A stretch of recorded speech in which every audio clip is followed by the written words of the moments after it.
अपन बात करते हैं maximum power output in case of three phase induction motor from its equivalent circuit. अपन ने जो उसका इक्विवेलेंट सर्किट निकाला था कल, उस इसके पहले तो उस इक्विवेलेंट सर्किट में अपन ने डिस्कस किया था कि जो भी उसमें मैकेनिकल पावर आएगी, जो भी उसमें रोटर कॉपर लॉसेस आएंगे, तो उसका एक्सप्रेशन अगर आपको लिखना है तो किस तरीके से लिखोगे, इससे अगर डिवाइड नहीं किया तो क्या होगा, डिवाइड किया तो क्या होगा, दोनों एक्सप्रेशंस और दोनों सर्किट के बारे में मैंने डिस्कस किया था। अब मैं बात करता हूँ उसमें थोड़ा आगे कंटिन्यू करते हैं कि maximum power output in case of three phase induction motor.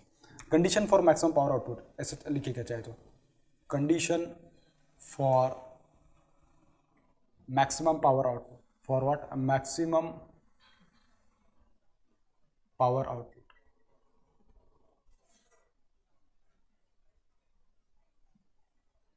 ठीक है, इस टाइप से। तो इसमें अपन जब उसका एक्सप्रेशन लिखेंगे तो देखिए आपके पास रोटर इक्विवेलेंट सर्किट है,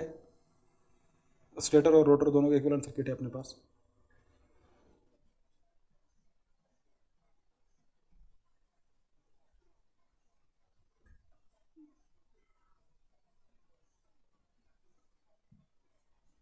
ठीक है, इस टाइप से।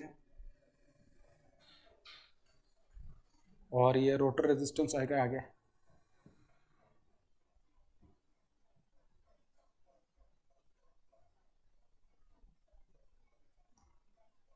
This will B rotor resistance, this will B rotor reactance.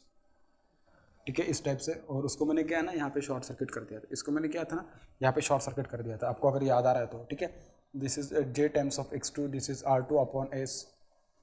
ठीक है, हाँ, उसके बाद इसका मैंने EMF का वैल्यू लिखा था, क्या आया था, this was nothing but E1 multiply by N1 upon what, N2। E2 का वैल्यू लिखा था अपन ने। ठीक है, जब E2 को अपन ने प्राइमरी साइड के लिए रेफर कर दिया था तो उसका वैल्यू आया था, this is J times of XM, this is RC। ठीक है, या RE लिख सकते हो, कोई दिक्कत नहीं, this is J times of X1, this is R1। ठीक है, ठीक है, मैंने उसको दोनों टाइप को मैंने कैपिटल में लिखा था, तो ठीक है, तो इसको भी कैपिटल में कर देता हूँ और इसको भी मैं कैपिटल में कर देता हूँ। ठीक है, इस टाइप से। और यहाँ पे क्या है ना, सप्लाई कनेक्ट की थी, यहाँ पे क्या है ना आपके पास जो सप्लाई होता है, सप्लाई कनेक्ट किया होता है, इस टाइप से था। तो जब मैं इसको थोड़ा मॉडिफाई करके जब मैं लोड के बारे में बात करूंगा, क्योंकि अब मुझे ना maximum power transfer to load उसके बारे में बात कर रहा है, मैक्सिमम पावर आउटपुट के बारे में बात कर रहा है। तो जब मैं मैक्सिमम पावर आउटपुट के बारे में बात करूंगा तो देखिए बेटा, हाँ, मैक्सिमम पावर आउटपुट किस में जानी चाहिए, for maximum power output to load. Load कैसे आपके पास मैकेनिकल है, load is what, load is mechanical. क्या मैकेनिकल लोड है आपके पास, अगर आपके पास मैकेनिकल लोड है तो उसको जब मैंने इसका इक्विवेलेंट रेजिस्टेंस से जब मैंने इसको रिप्रेजेंट किया था, उसको मैंने किस तरीके से किया था, मैंने लिखा था कि mechanical load PL is equals to torque multiply by omega, इस टाइप से होता है। When this load will be replaced by its equivalent resistance, तो उस इक्विवेलेंट रेजिस्टेंस का वैल्यू, लोड रेजिस्टेंस का वैल्यू आया था RL is equals to what, this was equals to R2 into 1/s minus 1, इस टाइप से आया था, बिल्कुल सही है। और जब मैं इस RL को जब मैं रेफर किया था प्राइमरी साइड के लिए, तो उसका जो वैल्यू आया था, this was RL dash is equals to what, refer to primary side या refer to stator side, तो this will become N1 upon N2, इसका क्या whole square multiply by 1/s minus what 1, इस टाइप से लिखा था मैंने उसको, बिल्कुल सही है। तो मैं क्या करूंगा, इसी एक्सप्रेशन को अभी थोड़ा मॉडिफाई करके देखिए, मैं उसमें क्या करूंगा, RL डैश को मैं चेंज कर दूंगा, मतलब RL डैश को मैं सर्किट में लेके आऊंगा और इसमें भी थोड़ा चेंज करूंगा। अब वो चेंज किस तरीके से, अब आप देख सकते हो कि चेंज किस तरीके से होने वाला है। ठीक है, देखिए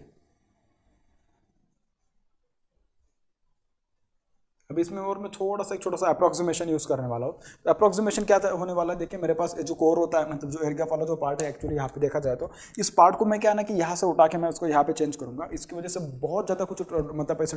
कह सकता हूँ कि डेविएशंस नहीं आएगा कैलकुलेशंस में। लेकिन इसका जो ड्रॉप है ना, इसके ड्रॉप मतलब इसके रेजिस्टेंस है स्टेटर का बहुत छोटा वैल्यू होता है, रिएक्टेंस में बहुत छोटी वैल्यू होती है, इसके करस्पॉन्डिंग जो वोल्टेज ड्रॉप आएगा बहुत ही कम आएगा वैसे अगर देखा जाए तो। इसका मतलब कि this supply voltage will be approximately equals to this supply voltage, इसका ड्रॉप बहुत छोटा होता है। तो मैं क्या करूंगा, for calculation purposes I will take this part of the core to this particular supply side, इसके लिए, क्योंकि उसकी वजह से मेरे जो कैलकुलेशंस होंगे, कैलकुलेशंस आसान हो जाएंगे, इसके लिए मैं उसको सप्लाई साइड के लिए ले लूंगा। सप्लाई साइड के जब मैं उसको ट्रांसफर कर दूंगा तो देखिए मेरा जो एक्चुअल सर्किट बनेगा किस तरीके से बनने वाला है, अब आप देख सकते हो उसमें किस टाइप से बनने वाला है।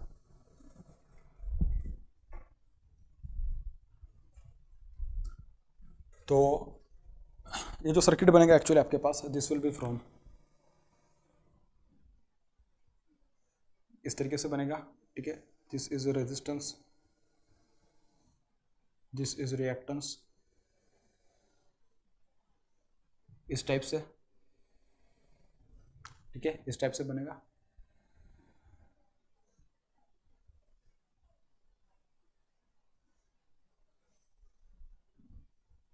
उसके बाद जो पैरामीटर्स है आपके पास रोटर और स्टेटर के, उनको लिखना है। This is rotor resistance, this is rotor reactance, ठीक है। Similar sorry, this is stator resistance R1, this is rotor reactance, stator reactance actually, this is rotor resistance actually, this is rotor resistance and this is rotor reactance, ठीक है। अब मुझे क्या ना mechanical load अभी अगर यहाँ पे रिप्रेजेंट करना है, तो मैकेनिकल लोड को देखिए मैं किस तरीके से यहाँ पे रिप्रेजेंट कर सकता हूँ। तो यहाँ पे मेरे पास मैकेनिकल लोड है, क्या है, मैकेनिकल लोड है। तो लोड वैरी होगा जैसे मेरे पास स्पीड वैरी होगा उसके अकॉर्डिंग, मतलब जैसा लोड वैरी होगा उसके अकॉर्डिंग स्पीड वैरी होगा, उसके अकॉर्डिंग स्लिप वैरी होगी। जैसे स्लिप वैरी होगी उसी के अकॉर्डिंग में आपके पास जो लोड रेजिस्टेंस होगा RL dash, it will also get varied, it will also get what varied. तो इस टाइप से होने वाला आपके पास, बिल्कुल सही है। तो देखिए, तो ये किस टाइप से होने वाला है, तो देखिए आप देख सकते हो किस टाइप से होने वाला है। This is what, this is nothing but RL dash, this is rotor reactance है, तो दिस विल बिकम X2, तो this will become what J times of X2, this is rotor resistance, so this will become R2, ठीक है। लेकिन आपको पता है कि जो पैरामीटर है कैसे, this parameter are refer to the primary side, refer to the stator side, तो this will become N1 upon N2, इसका क्या बन जाएगा, स्क्वायर बन जाएगा, इसका क्या बन जाएगा, स्क्वायर बन जाएगा। Similarly this will become what, this will J times of N1 upon N2, इसका क्या बन जाएगा, स्क्वायर बन जाएगा, इसका क्या बन जाएगा, स्क्वायर बन जाएगा। And this will become what X2, this will become what X2। और RL डैश को मैंने क्या किया ना, रेफर किया, तो मैंने इसको इस तरीके से बना दिया। आप चाहे तो ये जो R2 है, R2 को भी क्या कह सकते हो, R2 डैश कह सकते हो, जो X2 है इसको क्या कह सकते हो, X2 डैश कह सकते हो, जो आपको अच्छा लगे या जो आपको जो ज़्यादा आसान लगे आप उसको लिख सकते हो। चाहे तो you can call it as what R2 dash, you can also call it as what X2 dash, refer to the primary side या refer to the stator side, ऐसा उसका बेसिकली मतलब है, ठीक है। This will become rotor reactance RE और rotor sorry जो air gap है, एयर गैप का जो एनर्जी लॉस कंपोनेंट है, this is RE, this is what J times of XM, इस टाइप से है। And this is the supply terminal, this is what supply terminal, इस type से। अब मुझे क्या करना है, मैंने बोला है कि देखिए मैंने क्या लिखा है, मैंने लिखा है हेडिंग की condition for maximum power output. अगर आपको मैक्सिमम पावर आउटपुट चाहिए तो देखिए, आप जब मैक्सिमम पावर ट्रांसफर थ्योरम पढ़े थे तो उसमें क्या बोले थे, according to for the maximum power transfer to the load impedance must be equals to the source impedance if you want the maximum power transfer to the load, if you want what the maximum power transfer to the load. Maximum power load में transfer होने के लिए जो load का impedance है वो क्या होना चाहिए, सोर्स का इंपेडेंस के बराबर होना चाहिए, तभी तुम कह सकते हो कि मैक्सिमम पावर ट्रांसफर पॉसिबल है। Otherwise it is nowhere possible to transfer the maximum power to the load. समझ में आ रही बात, ये अपन जब नेटवर्क थ्योरी में पढ़ते हैं तो उसमें भी अपन पढ़ते हैं। So according to maximum power transfer theorem, so according to maximum power transfer theorem, maximum power transfer theorem, load impedance must be equals to what, source impedance, ठीक है। या आप कह सकते हो क्या, load impedance must be equals to what, source impedance, इस type से होना चाहिए। अगर इस टाइप से कंडीशन है तो तभी तुम कह सकते हो क्या, तभी तुम कह सकते हो कि लोड क्या होगा, लोड की ओर मैक्सिमम पावर ट्रांसफर होगा, अदरवाइज नहीं हो सकती। समझ में आ रही बात। और ZL is equals to ZS, तो उसमें आप कह सकते हो कि अगर ZL आपके पास उसमें दोनों कंपोनेंट होंगे R प्लस JXL, तो उसका कॉन्जुगेट आ जाएगा उसमें। तो ये बातें अपन उसमें करते हैं, लेकिन खैर मुझे यहाँ पे उसके बिल्कुल बारे में डिस्कस करने की जरूरत नहीं। लेकिन अगर मैं इसके बारे में अगर बात करूँ तो जो मैंने लिखा था ZL is equals to ZS, actually ZL is equals to Z conjugate, ZS conjugate ऐसा होता है एक्चुअली। लेकिन मेरे पास जो, अगर मैं लोड के बारे में बताऊं तो मेरे पास जो यहाँ पे लोड है इसमें सिर्फ और सिर्फ रेजिस्टिव पार्ट है मेरे लोड में। अभी मेरे लोड में जो रिएक्टिव पार्ट है वो प्रेजेंट नहीं है। तो मेरे अगर इस पर्टिकुलर लोड के लिए अगर मैं बात करूं तो इस पर्टिकुलर लोड के लिए जो मेरे पास जो कंडीशन बन के आएगी, this load impedance must be equals to what, source impedance. और सोर्स यहाँ पे क्या आपके पास ZS है, मतलब क्या ना उसमें रेजिस्टेंस भी है और रिएक्टेंस भी है। अगर देखा जाए तो किसमें इंडक्टिव रिएक्टेंस और इंडक्टिव रिएक्टेंस और रेजिस्टेंस अवेलेबल है मेरे पास जो सोर्स इंपेडेंस है उसमें। अभी सोर्स इंपेडेंस को अगर मैं थोड़ा और मॉडिफाई करके अगर लिखूं तो देखिए इसमें क्या कह सकता हूं मैं, इस पर्टिकुलर सर्किट की अगर मैं बात करूं तो इस पर्टिकुलर सर्किट में अगर मैं टोटल रेजिस्टेंस लिखने की बात करूं उसको मैं क्या बोल रहा हूं, R01 बोल रहा हूं। क्या बोल रहा हूं, R01, क्योंकि total resistance refer to the stator side या प्राइमरी साइड, और similarly total reactance refer to the primary side या स्टेटर साइड। उसको अगर मुझे लिखना है तो देखिए total resistance refer to the primary side, this is R1 plus what, this is R1 plus N1 upon what N2, ठीक है। इसका square multiply by what R2, इस टाइप से। ठीक है, तो ये आ जाएगा मेरे पास क्या, this will become R not one, this will become R not one. Similarly अगर मैं एक्स नॉट वन के बारे में बात करूँ, किसके बारे में, x not one, so x not one क्या होगा आपके पास, x not one will be x one is what stator reactance, and x two dash के बारे में अगर मैं बात करूँ तो x two dash will be become what, this will become n one upon n two, इसका क्या whole square multiply by what x two, multiply by what x two, तो ये बन जाएगा मेरे पास क्या, this will become x not one, this will become x not one, sorry ये क्या बन जाएगा मेरे पास, एक्स नॉट वन बन जाएगा। इस टाइप से आ रहा है आपके पास। तो इस टाइप से अगर आप इस इक्वेशन को या इस पर्टिकुलर सर्किट को अगर मॉडिफाई कर लोगे तो देखिए आपके पास जो एक्चुअल सर्किट बनेगा, मॉडिफाइड सर्किट किस तरीके से बनने वाला है। जो मॉडिफाइड सर्किट बनेगा मैं अब उसके बारे में बात करता हूँ। तो देखिए मॉडिफाइड सर्किट में क्या आने वाला है, this is a rotor, this is resistance refer to the primary side, this is total resistance, this is the total reactance x01 refer to the primary side or stator side, this is the total resistance refer to the primary side or stator side, and here is what, here is nothing but the energy loss component and this is a magnetizing component। ठीक है, इस type से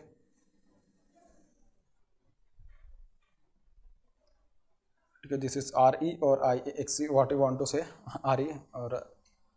R ई या R C कह सकते हो, कोई दिक्कत नहीं, ठीक है। और यहाँ पे जो रहेगा आपके पास, this will be what, this will be nothing but जो load resistance, this will be nothing but what, load resistance. इस टाइप से रहने वाला एक्चुअली अगर देखा जाए तो, और आप उसको जहाँ से जिस तरीके से लोड बैरेगा उस तरीके से उसका वैल्यू चेंज होने वाला है, ठीक है, इस टाइप से। तो this is what, this is nothing but are L dash, this is nothing but what, R L dash. इतनी बात समझ में आ रही मैं क्या बोल रहा हूँ। तो मैंने क्या बोला था, मैंने यहाँ पे लिखा कि according to maximum power transfer theorem the maximum power will be transfer to the load if the load impedance is equals to what, source impedance, if the load impedance is what, source impedance. अगर आप यहाँ पे देखो बेटा तो देखिए आपको यहाँ से एक बात पता चल रही है, जो आपके पास सोर्स है, सोर्स का इंपेडेंस इस तरीके से है, ठीक है, जो सोर्स है आपके पास, सोर्स का इंपेडेंस इतना ही है, ठीक है, सोर्स का इंपेडेंस कितना, इतना है। और ये जो मेरे पास ये क्या है, मेरे पास this is the impedance of the load, this is the what, this is the impedance of the load, ठीक है, this is the impedance of the load. So this is nothing but what, this is the load impedance, this is what, this is nothing but the load impedance, and this is nothing but what, this is nothing but the source impedance, this is nothing but what, this is the source impedance। समझ में आ रही बेटा बात। तो आपके पास दोनों impedance, एक source impedance भी और लोड इंपेडेंस है, तो आपको अगर दोनों पता है तो आप वहां से आराम से कंडीशन डिफाइन कर सकते हो, और कंडीशन फाइंड करने के बाद आराम से आप क्या कर सकते हो, वहां पे पावर के बारे में डिस्कस कर सकते हो, ठीक है। तो यहाँ पे अगर मैं देखिए पहले, सबसे पहले मैं क्या बात करता हूँ, सोर्स इंपेडेंस क्या मेरे पास, जो सोर्स इंपेडेंस है, source impedance comma Z S is equals to what, it is equals to R not one plus what, Z times of X not one, इस टाइप से है। और जो मेरे पास लोड इंपेडेंस है, देखिए लोड इंपेडेंस क्या है, load impedance comma Z L is equals to what, R L, क्या R L dash is equals to what, R L dash, इस टाइप से। तो अगर आप इस टाइप से अगर सपोज इसमें चाहते हो क्या, इसमें अगर आप पावर ट्रांसफर की बात करते हो, इसमें लोड में, अगर लोड में आप मैक्सिमम पावर ट्रांसफर की बात करें तो देखिए जो लोड का इंपेडेंस है बेटा, लोड का इंपेडेंस कितना हो जाएगा, the value of the R L dash is equals to, R L dash is equals to what, Z not, क्या हो सकता है, जेड नॉट वन हो सकता है एक्चुअली, अगर देखा जाए तो क्या हो सकता है, जेड नॉट वन हो सकता है, ठीक है। तो आर एल डैश का वैल्यू अगर मैं देखूँ तो देखिए उसका मैग्नीट्यूड कितना आ जाएगा, रेजिस्टेंस उसका मैग्नीट्यूड आ जाएगा, इसका जो मैग्नीट्यूड आएगा भाई, उसका मैग्नीट्यूड आएगा आर नॉट वन का स्क्वायर, आर नॉट वन का square plus what, x not one का square plus what, x not one का स्क्वायर। एक किसका वैल्यू आ रहा है, R naught, R L dash का वैल्यू आ रहा है, किसका वैल्यू आ रहा है, आर एल डैश का वैल्यू आ रहा है। अगर आपके पास अभी आर एल डैश का वैल्यू आ गया है तो देखिए, अगर मैं यहाँ पे आर एल डैश का वैल्यू, अगर सपोज इस पर्टिकुलर सर्किट में अगर उसका ये वाला वैल्यू अगर मैं पुट करके आगे उसको सॉल्व करूँ तो देखिए मेरे पास जो क्वेश्चन, जो मतलब जो मेरे पास जो आंसर आएगा बेसिकली किस तरीके से आएगा। सपोज अगर मैं यहाँ पे अभी करंट फाइंड करने की बात कर रहा हूँ, क्योंकि मैं अभी जो मैकेनिकल पावर, क्योंकि आउटपुट में जो मेरे पास पावर आएगी that will be the mechanical power. So अब मैं देखिए अगर यहाँ पे लिखूँ तो मैक्सिमम आउटपुट पावर, क्या लिख रहा हूँ मैं, I am writing the maximum output power will be, maximum output power will be,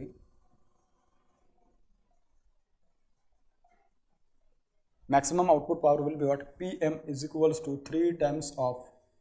I2 square multiply by what, RL dash, I2 square multiply by what, RL dash। इस type से आ रही है आपके पास मैक्सिमम आउटपुट पावर, ठीक है। अब ये अगर मैक्सिमम आउटपुट पावर आ रही है तो देखिए इसमें क्या है ना, आपको वैल्यूज बस पुट करने हैं। पहले I2 का वैल्यू पता कर लीजिएगा, I2 का वैल्यू क्या होगा, I2 will be what, I2। अब यहाँ पे I2 की जगह पे अपन लिखेंगे क्या, मुझे एक बात बोलो, जो रोटर में जो करंट जा रही है, रोटर में करंट कौन से जा रही है। अब आप यहाँ से तो पूरी बात है मेरे हिसाब से आपको तो अभी पता चली गई होगी। जब आपने इस सर्किट को, मैं क्या बोल रहा हूँ, जब आपने इस सर्किट को इस साइड के लिए रेफर किया था, प्राइमरी साइड के लिए रेफर किया था, हाँ, या स्टेटर साइड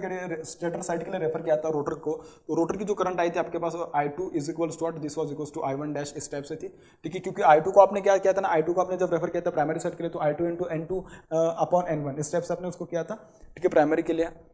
तो आपको वहाँ से पता चल गया। तो इधर जो करंट आ रही थी basically this is nothing but I1 dash current थी, क्या थी आई वन डैश करंट थी, और इधर भी जो करंट आ रही आती है आपके पास रोटर में फ्लो होने वाली, रोटर की करंट कौन सी थी, दिस वाज I1 डैश। तो क्या था आपके पास I1 डैश, तो I2 की जगह पे कौन सी करंट लिखूंगा मैं वहाँ पे I1 डैश लिखूंगा, ठीक है। तो I2 is equals to I1 dash, तो I1 डैश का जो वैल्यू होगा basically this will be equals to what, देखिए यहाँ पे आपके पास जो सप्लाई वोल्टेज आएगी, यहाँ पे जो आपके पास सप्लाई वोल्टेज आएगी, दैट सप्लाई वोल्टेज,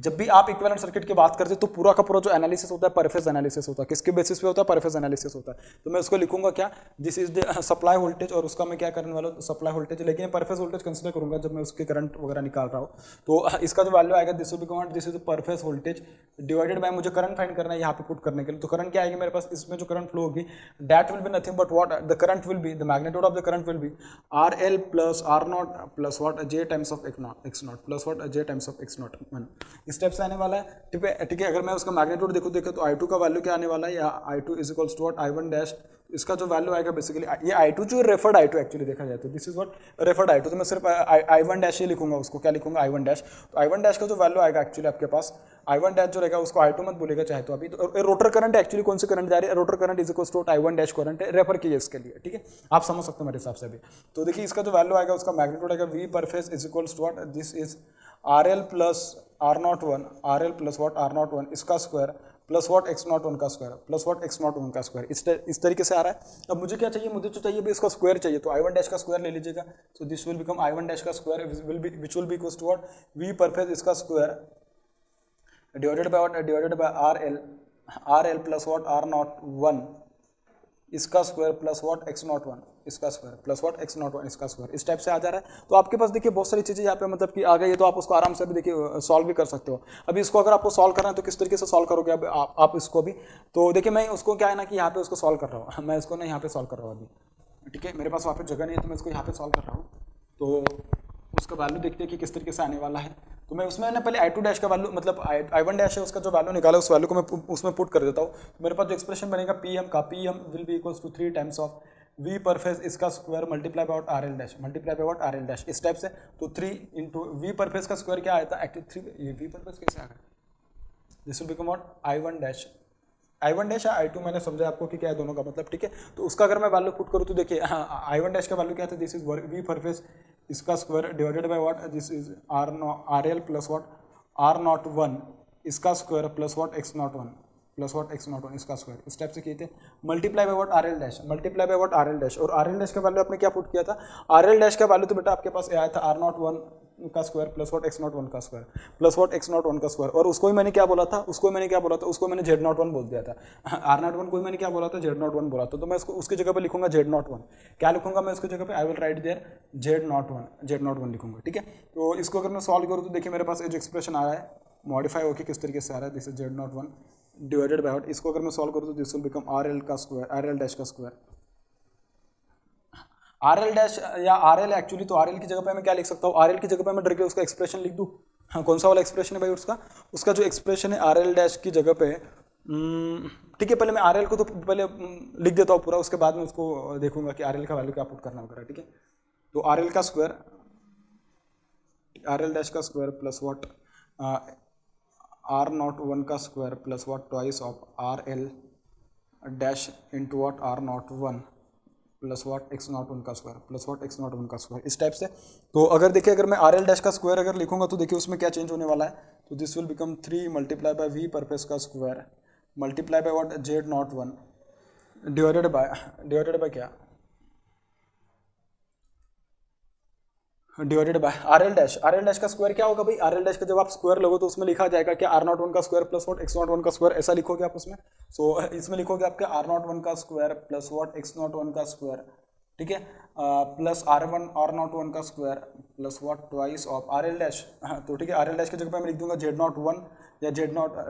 ठीक है, multiply by R01 plus what X1 dash का square plus what X1 dash ने X01 का स्क्वायर, इस टाइप से। तो देखिए इसको अगर मैं थोड़ा और सिंप्लीफाई करूँ तो उसको किस तरीके से किया जाएगा, this will become 3 multiply by V पर फेज का square multiply bye Z01 multiply by what Z01, इस टाइप से।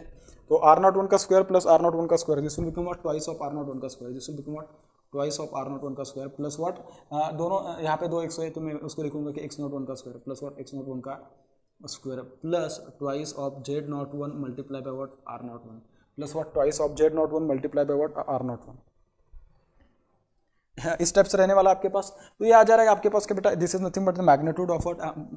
Mechanical power PM. ये क्या है, मैकेनिकल पावर पीएम का वैल्यू एक्चुअली पास आपके पास आ रहा है, ठीक है। अब मैकेनिकल पावर आपके पास आ रहा है तो आप उसको और कहीं पे अगर देखा जाए तो आप उसको सॉल्व कर सकते हो, या आपको उसको मॉडिफाई करना हो तो आप मॉडिफाई कर सकते हो, ठीक है। अब अगर मैं इसकी जगह पे सपोज अगर मैं उसको और थोड़ा कुछ आर नॉट वन का square plus x not one का स्क्वायर, इसकी जगह पे मैं क्या लिख दूँ उसको इसकी जगह पे मैं directly this is equals to R L dash is equals to what Z not one. तो अगर मैं आर एल डैश का स्क्वायर करूंगा, किसका आर एल डैश का सपोज अगर मैं स्क्वायर करूंगा तो this will become R L dash इसका square this is equals to what Z not one का square is equals to what R not one का square plus what x not one का square. तो इस type से आ जाएगा आपके पास। तो इसकी जगह पे आप उसको और भी उसको चाहे तो मतलब किस मॉडिफाई कर सकते हो, बिल्कुल भी कोई इसमें प्रॉब्लम नहीं आएगा। तो this will become what P M is equals to what 3 times of V पर फेस का square multiply by what Z not one multiply by what Z not one का वैल्यू अगर यहाँ पे पुट किया जाए तो अंडर रूट में आएगा, तो इसकी वजह से मैं जेड नॉट वन ही लिख देता हूँ उसको। Z not one divided by what twice of Z not one का square plus what twice of Z not one multiply by what R not one multiply by what R not one. इस type से आप उसको solve कर सकते हो, बिल्कुल भी कोई जरूरत नहीं है, डिफिकल्टी नहीं है इसमें। तो आप चाहे तो उसमें देखिए जेड नॉट वन को अगर मैं कॉमन ले लूँ तो देखिए मेरे पास जो एक्सप्रेशन आएगा दिस विल बिकम 3 वोल्टेज का स्क्वायर 3 पर फेस वोल्टेज का square multiply bye Z not one. 2 Z not को अगर मैं कॉमन निकालूँ तो देखिए 2 जेड नॉट वन को अगर मैं कॉमन निकालूँ this will become Z not one plus what R not one. इस टाइप से बन जाएगा बेटा, बात बिल्कुल सही है। आई होप कि शायद आपको समझ में आ रहा है। देखिए यहाँ से क्या होगा ना, ये कैंसिल हो जाएगा, ये कैंसिल हो जाएगा, तो आपके पास एक्सप्रेशन आएगा this will become 3 times of V पर फेस का square divided by what 2 into Z not one plus what R not one का square plus what R not one, ठीक है। आर नॉट वन का स्क्वायर नहीं, only R not one, ठीक है। तो इस टाइप से, तो अगर उसको मैं और ज़्यादा सिंप्लीफाई करके लिखूँ तो this will become 3 times of V पर फेस का square divided by twice of R L dash plus what R not one R L dash plus what R not one. इस टाइप से आएगा। और this is equals to 3 into V पर phase का square divided by what divided by 2 into R L dash का value क्या आपके पास under root of are not one का square plus what x not one का स्क्वायर, ठीक है, plus what R not one plus what R not one. इस type से आ रहा है आपके पास। तो ये रहा आपके पास क्या भाई, ये रहा आपके पास maximum mechanical power output which can be transfer to the load, which can be transfer to the what load. तो ये रहा बेसिकली किसी भी आप मैक्सिमम पावर कंडीशन के बारे में बात करते हैं, किसी भी सर्किट के लिए बात करते हैं, तो आपको एक बेसिकली एक छोटा सा आइडिया होना जरूरी है कि जो लोड जिसमें आपको मैक्सिमम पावर ट्रांसफर कराना है उसका इंपेडेंस और जो सोर्स है उसका इंपेडेंस, दोनों का इंपेडेंस सेम होना जरूरी है। जब मैं आपको ट्रांसफार्मर समझाता तब भी मैंने आपको समझाया था कि one of the application of the transformer is what impedance matching के लिए। तो जैसे उसमें मैंने पढ़ा था, सिमिलरली अगर आप किसी भी मशीन में किसी भी इसमें अगर आप चाहते हैं कि लोड में पूरी की पूरी पावर उस मशीन की जानी चाहिए, तो जो लोड का इंपेडेंस होगा that must be equals to what source impedance, that must be equals to what source impedance. तभी पॉसिबल है कि आप उसमें मैक्सिमम पावर आउटपुट ट्रांसफर करा सकते हो, otherwise it is not possible to transfer the maximum power to that particular condition या to that particular machine, ठीक है, या पर्टिकुलर लोड एक्चुअली। तो इस स्टेप से अपन इस पूरी की पूरी सर्किट के बारे में डिस्कस कर लिया। जब सपोज अगर अपन इसके पहले जो मैं आपको पढ़ा रहा था तो उसमें मैंने जब भी आपको स्लिप के बारे में डिस्कस किया तो अपन स्लिप किस तरीके से डिफाइन करके बताए थे। तो slip is basically what, it is the ratio of the, आपको अगर याद होगा तो देखिए मैंने आपको स्लिप के बारे में समझाया था, तो उस टाइम पे मैंने लिख के बताया था आपको कि मैं यहाँ पे लिख देता हूँ उसको, स्लिप क्या है, किस तरीके से लिखते थे अपन। तो देखिए अगर मैं इसकी अगर बात करूंगा स्लिप के बारे में, तो स्लिप भी यहाँ पे बहुत बड़ा इंपॉर्टेंट रोल प्ले करने वाली है। तो जब अपन को पूछेंगे कि what is going to the value of the slip in case of this particular condition when the maximum power output is obtain, तो बेटा उसमें जो स्लिप का वैल्यू आपके पास आने वाला है, तो देखिए स्लिप का वैल्यू क्या होगा आपके पास, slip comma S, excuse me ये थोड़ा अच्छा नहीं लिखा मैं, मुझे हैंडराइटिंग बहुत अच्छा निकालना आदत है, क्योंकि अच्छा लिखोगे तो अच्छा लगेगा देखने के लिए भी। Slip is equals to what, rotor resistance upon total impedance of the circuit, ठीक है। तो टोटल इंपेडेंस मतलब जिस साइड के लिए उसने रेफर किया वो वाला इंपेडेंस की बात कर रहा है, ठीक है। तो रोटर रेजिस्टेंस कितना आपके पास यहाँ पे अगर देखा जाए तो rotor resistance is R2 dash, क्या है R2 डैश है, या कह सकते हो क्या, you can call it as N1 upon N2, जिस साइड के लिए रेफर किया उसका, हाँ जिस साइड के लिए रेफर किया तो उसके करस्पॉन्डिंग जो आपका टर्न्स रेशियो होगा उससे मल्टीप्लाई कर देना, this multiply by resistance rotor resistance R2 divided by total impedance of the circuit, divided by total impedance of the circuit. तो देखिए total impedance of the circuit आपके पास फिलहाल अगर देखा जाए तो क्या होने वाला है, टोटल इंपेडेंस के बारे में जब मैं यहाँ पे आपके पास बात किया था बेटा, तो देखिए उसमें टोटल इंपेडेंस में क्या आया था, टोटल इंपेडेंस में क्या था आपके पास RL dash plus what Z not one plus what Z not one, ये आपके पास आएगा, this will become what, this will be तो total impedance of the circuit, ठीक है। तो आपके पास आया total impedance of the circuit which is equals to what, which is equals to RL dash plus what Z not one. और Z not one को अगर आप खोलोगे तो उसमें क्या क्या आ जाएगा, उसमें आ जाएगा, हाँ ठीक है, उसको खोल के भी दे देता हूँ मैं, मतलब ओपन कर देता हूँ एक्चुअली, तो this will become n1 upon n2 इसका square multiply by what r2 इसका square multiply by what r2 divided by what z01 का अगर मैं वैल्यू पूछूं तो this will become r01 plus, ठीक है, r01 ऐसा भी लिखा तो भी चल जाएगा, बट आपको पता होना चाहिए कि r01 is equals to r1 plus what n1 upon n2 का square multiply by r2 and x01 is equals to x1 plus n1 upon n2 का स्क्वायर मल्टीप्लाई बाय x2, ये आपको पता होना चाहिए, ठीक है। r01 plus rl dash plus what plus x01, ठीक है, तो प्लस एक्चुअली z01 है ना, तो उसमें तो ये j आएगा, ठीक है। तो आपको क्या करना पड़ेगा, फिर उसका मैग्नीट्यूड ले लेना पड़ेगा, मतलब इसका स्क्वायर, उसके बाद आपको क्या करना पड़ेगा, इसका स्क्वायर लेना पड़ेगा, और आप इसके मैग्नीट्यूड से उसको जब डिवाइड करोगे at that time you will get the value of the slip, at that time what you will get the value of the slip. तो जितना भी मैंने आपको बताया बहुत इंपॉर्टेंट चीज़ है, क्योंकि आप जब भी मैक्सिमम पावर आउटपुट के बारे में बात करोगे क्वेश्चन में लिख के देगा, देखने इससे न्यूमेरिकल्स भी आने वाले आपके पास, देखना जब अपन सॉल्व करेंगे तो न्यूमेरिकल्स के बारे में जब मैं डिस्कस करूंगा तब मैं बताऊंगा आपको कि जब भी आपको ऐसा कुछ बोल देगा कि और सारे पैरामीटर्स अगर उसने दे दिया है, सारे पैरामीटर्स मतलब कौन कौन से, सपोज अगर उसने इस रेजिस्टेंस का वैल्यू भी दे दिया है, उस रिएक्टेंस का वैल्यू दे दिया है, मैग्नेटाइजिंग रिएक्टेंस इसका वैल्यू दिया, इसका दिया, इसका दिया, इसका दिया है, और इसको अपन को अगर सपोज डिफाइन करना है, लिखना है, उस टाइम पे आप उसको किस तरीके से करोगे, तो ये आपको पता होना चाहिए, बहुत इंपॉर्टेंट बेटा है, क्योंकि ये अगर आपने यहाँ पे अगर मिस कर गए ना तो मतलब आपका जो क्वेश्चन है ना उसका आंसर गलत हो जाएगा। इस बार देखना गेट में तो नहीं, लेकिन आईएएस में एग्जाम, आईएएस के एग्जाम्स में पूछे directly as it is question पूछा, जो मैं लिख के बता रहा हूँ आपको। इतनी सिंपल बातें करो, इतने बड़ी एग्जाम्स में पूछी थी, अपने यूनिवर्सिटी के एग्जाम्स में तो बहुत बार पूछ चुके हैं अपन के, देख लेना कि बहुत सारे यूनिवर्सिटीज के एग्जाम्स में पूछे, जादवपुर यूनिवर्सिटी है ना उसका एग्जाम्स में पूछे, उसके बाद कोलकाता यूनिवर्सिटी के बारे में उसमें पूछे,